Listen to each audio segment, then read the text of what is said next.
Hello friends, Heidi here from Rain Country. God is good all the time. And I'm here for yet another update on emergency lighting. Now I have quite a few videos that I've done over the years on, typically I just call it off-grid lighting because I use a lot of off-grid lighting through the whole year. And right now, like one of the things I use quite a bit, it's not always off-grid like this one isn't, are the string lights because I don't have a solar outlet in here. But throughout the house, when we've got plenty of solar power coming in, a lot of the LED string lights we use just to light the home not only adds a nice homey feel to it, as long as you're selecting a warm white light, it draws so little power and I can plug it into my solar power most of the year.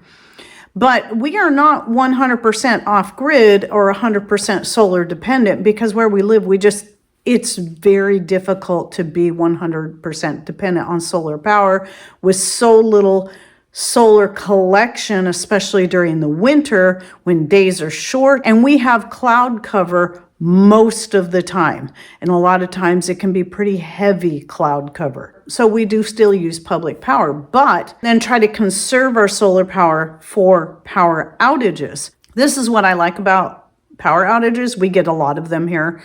Is that it gives me an excuse to use all these wonderful lights that I have. Well, it's time for another update because I have some new lights, as you can see right here, and I absolutely love them. And so that would be these candles right here. The thing I really like about them is they look like real candles. In fact, they actually are made from real wax, but they're LED. I'm going to put a little clip right here where you can see what they look like in the dark and how they flicker. But because they are also remote controlled, it makes them very easy to use. All I got to do is click the button and turn them on. And you can also have the option of having them flicker or not flicker. So if you just select the light option like that, it's just a solid light. They don't flicker at all. If that bothers you, I tend to prefer having the flicker. And so I like these so much. I actually got them to go in the living room and they came in just in time because a week later, after I got them all set up, we had a power outage and it happened later in the afternoon, just before it was getting dark. And all I had to do was grab my remote and turn these on. But of course, I'm not totally dependent on just that kind of light. I do also utilize these LED lanterns. I love the look of them. In fact, these were really nice when we did the Feast of Tabernacles. I took three or four of them out there, had a couple of them in the tent and a couple of them outside the tent on the table, where if we were outside in the dark doing something, I can just turn those on and we can see, and they looked cool. And really, really liked these. I have quite a few of them. I have some of them that don't work as well as they used to, but most of them still work great. They are rechargeable. Where these are not rechargeable, these take AA batteries, 2 each, but they use so little power they should last. I can't remember what the time is. I think I'll have to look it up and I'll put it here how long these are supposed to last. And they lasted us all through the whole week of Tabernacles, the 8 days, and we didn't have to charge them at all. But after I got them home, I just charged them up. They were still plenty bright, but I just went ahead and charged them up to make sure that they're all running good. So I've done a video on these before, but for something that's a little more maybe heavy duty, this light my son got me for my birthday years ago, and it has been, I never use this during power outages or very rarely. This is something I use almost daily, especially in the wintertime. Because of our low lighting, if I'm working on a project in the evening and I like to sit on the floor, this light works really good for that. It has, you can have a low setting, you can turn it up to high. That's just lighting half of it. You probably can't see that only half of it is lit. If I turn it the other way, I'm not even sure if you can still get this one. It lights up the whole thing all the way around, but usually I just use the half because that's all I need. It's rechargeable. It's got feet. Sometimes I need to stand it up higher when I need that. It even has that, so it could be a good one to keep in your rig. And then it has a USB charger right here that's connected to it. It just stays wrapped around there. And so this, I don't always remember to talk about, but it even has a charging port here for a USB. If it's all charged up, you can charge up your phone on this. So this has been a really good light. I have talked about it before, but not as, I don't always remember it when I'm doing these kind of videos. Now, another light, I just changed this out because I realized the one I had in here, the battery was low because it's been used a lot. I just put a new one in here that's never been used. And it's not quite as warm of a light, but it's warm enough, and it's not quite as bright. Well, it's a much smaller light. It runs on a button battery. It has about 200 hours as is when you get it in of light that it can put out. In fact, when I first got a set of these, because it was only $10 for a 24 pack, that's far less expensive than buying wax votives. And it's a lot safer. This is the other thing I like about this. So I love my candles, my real candles. These are a lot safer. You don't have to worry about an open flame, especially if you have pets, grandbabies, young kids around. This is a much better choice. So I tend to use this stuff a lot more, especially when I've got the kids around. When I first got these, I did a test run on them and set one in the bathroom because I keep a couple of these in the bathroom. And during a power outage, I turn these on. I just need one on in the bathroom through the night and then one on in the bedroom so that if we have to get up to go use the restroom in the middle of the night and there's absolutely no light, we have a way we can see in it. It provides just enough light. It also has great mood lighting too. But here's the thing about this. So, like I said, for the price of these, you can get replacement batteries, which I have, and just keep, replacing them like I'll do with that one that's pretty dim over there that I took out of here. It stays on the dining table in here, and that's why it gets used the most, because every time we do anything in here, I turn them on, and it's been used quite a bit. So at any rate, for the price of these, if your battery power ran out, you could just throw them out and buy another set. However, the same company, I looked it up, makes the same looking votive with a remote, and it's a different type of battery, but that battery can last for 400 hours, and then it has your remote control like this. So in fact, it looks just the same. I ordered them up. They haven't come in yet, but while I'll still use these in the bathroom because it's not that hard just to take them out, flip it on, put it back in. I do have a couple of votive holders on my wall in the living room that my oldest son had bought for me as a gift quite a few years ago. And I had votives in there. I never used them because it's like right up against the wall. It looks nice, but I'd never liked them because of that.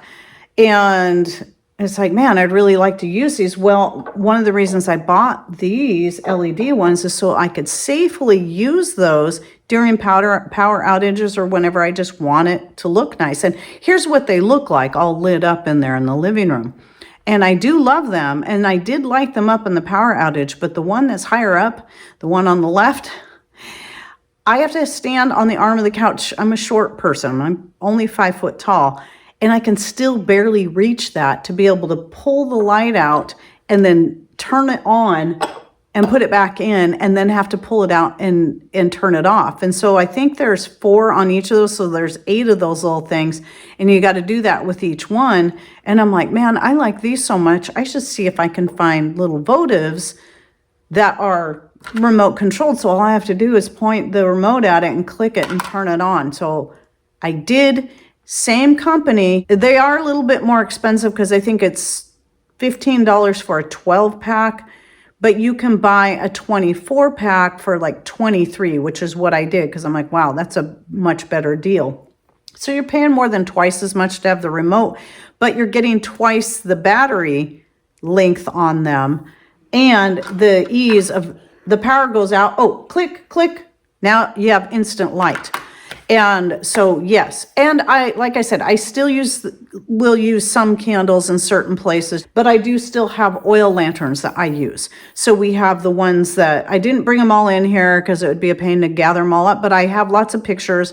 So we use plant hangers that we attach to different places. I've got 2 in here with oil lamps hanging off of them. I have 1 out in my foyer with an oil lamp.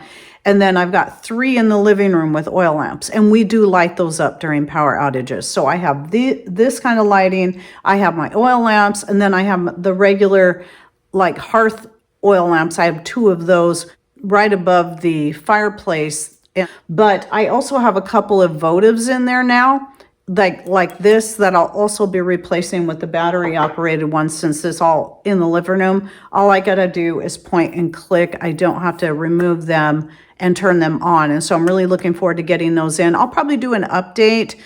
Maybe actually by the time you see this, you'll probably see an update in one of my this and that videos, because I'll do that once they come in and I try them out.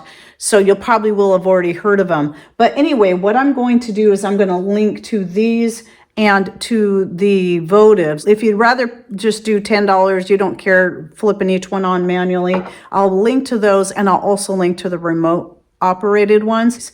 Now, a couple other emergency lights I do want to talk about are the flashlights. So a couple of years ago, we were like so fed up with these cheap flashlights where you get like a 10-pack for $10, and they seem great at first, and you got them all over the house, and then all of a sudden when you need them most, they decide to stop working. And it's not because the batteries are dead, they just don't work. And you replace the batteries, they still don't work. So we wanted a flashlight that you didn't have to keep clicking it to go through all these many settings, like a flashing light and a whatever. We just wanted a light, a good, sturdy, bright flashlight that we could just click it one time and it's on, click it and it's off. That simple. That is also rechargeable, which this one is. And these have been really good lights. This is called Streamlight. I'll put a link to this down below. I think it's still available, but they're not cheap, because we were at the point that it's like, we're done paying cheap prices for cheap lights that don't work when you need them the most. So we ended up getting at least another one of these, maybe 2 more, because we keep one by our back door, and then Patrick keeps one in his rig. So he always has one on hand. But my favorite flashlight now is this newest one. You would have heard me talk about it in one of my this and that videos. And that's this little Olight. Olight makes a whole bunch of different styles of flashlight. But I needed something small because I don't want anything big and bulky in my purse. And I realized during Feast of Tabernacles, the flashlights I had, one is a mini mag light that it's the incandescent style. Apparently somebody said you can get, I don't know if you can get it for the minis, but you can get conversion sets for your mag lights. I'm assuming maybe for the big ones, which we have a big one, which was a great flashlight, but just doesn't put out the light that your LEDs do now. And it uses so much more battery power. But anyway, so I saw this, I thought, okay, I'm going to give it a try. It's definitely more expensive. I don't have a Amazon Prime account. I decided I'm done paying for that. And so I notice now with some items, you got to pay a little bit more if you don't have a Prime account, but you make up for it with the yearly cost. So it was worth it to me to pay the 21 something it was for this. And one of the things I really like about it is that you twist it to open it up, and it's got your charging port here. And this is what is it called? The USB-C, I think is what it's called, where it's got the same shape all the way around. It's the same type that goes like with a Kindle or a Garmin and other various things. Now it seems to be the more popular one. And then you can just close it back up. So if you're throwing it in your purse, you don't have to worry about dirt getting in there or keeping it in your pockets. So I like this one so much, I bought 2 more. Another one for me, so I have one in my purse, one always on me around the house or close to me for easy use. And then I got another one for Patrick, because I figured he'd like having something small that he can just hook onto his belt loop. One of the other things I really like about it is that it has, when you turn it, it has a low light, and then you turn it all the way, and then it gets very bright. Now in this and that video I'm talking about, I turned off all the lights so you could see the difference in brightness. I'm not going to do that now because I have so many lights on. I don't want to go turn everything off. But let me tell you, this little guy is as bright, if not brighter, Then this one right here. And this one was, well, when we got it, it was $100. I think the price has gone up. Last I saw was at least 110. It might be even higher now. I'm to the point now I'd rather have a bunch of these. They might be a little harder to find because they're small, but it doesn't come with a hook like this. You got to provide your own little hook. But you can go through my link that I'm going to provide down below. And whenever you're like, go to an Amazon link and it's a brand name like the Olight, you can simply look and it will say, you know, right under the product description, you should see a blue thing that says the brand name, you know, visit the Olight store or whatever. And then you can look at all their other different types of flashlights if you want a different style or one that's bigger, you know, because they do make some this size. And I think if I ever get any more this size, I'm probably going to get this brand because I'm finding I like this better. But anyway, very bright. I use it to go shut the chickens in. It's plenty bright enough to light up my whole backyard when I need to walk out there and it's after dark when I go to shut them in for the night. And so very, very useful light. I've even been using it sometimes instead of this for when I'm working on projects and I don't want something quite so bright, and I just use it on the low setting. I highly recommend this. So I will be providing the link to this, the link to this, the link to the different candles. I don't know that I'll have a link for this because I'm not sure if this is even available, especially on Amazon, because I've had it for so long and my son bought it at Cabela's. And so I don't even know if this particular one is still made, but a light like this has been, let's see if it has a name. It's called Lighthouse 250 is the name on it. That's just been very, very useful for me for just pretty much everything else. And in fact, before I learned about ring lights and I was trying to get more light in the kitchen for my videos, I was actually using this off to the side and then turning that on and having that be the extra light coming at me this way. So it's been used a lot for many different things. So anyway, just some ideas there. And don't forget, if you're one that doesn't mind wearing headbands kind of things, a lot of people find the headlamp lights that you pull them on like a headband, and that way it totally frees up your hands, and that's excellent. I hate them myself. We have some, but I just hate wearing them. So I don't always think to mention it just because it's not my thing, even though I do have one in my bug out bag, my go bag. I hope to never have to use it, but it is a great option for those who don't mind wearing something like that. So anyway, I hope you enjoyed this video and it gave you a few ideas of things you can look into and just make your life a little easier during power outages so you can actually see, but also have things that just look nice. I mean, that's the thing about this. Yeah, it's a great emergency light, but it doesn't have that nice warm white look like the candles, and just having it sitting around the house, it's not very pretty like the candles. And by the way, if you have any thoughts, ideas you'd like to share, what are some of your favorite emergency lighting or off-grid lighting things that you use, please share with us in comments down below. And thanks for watching. Take care and God bless.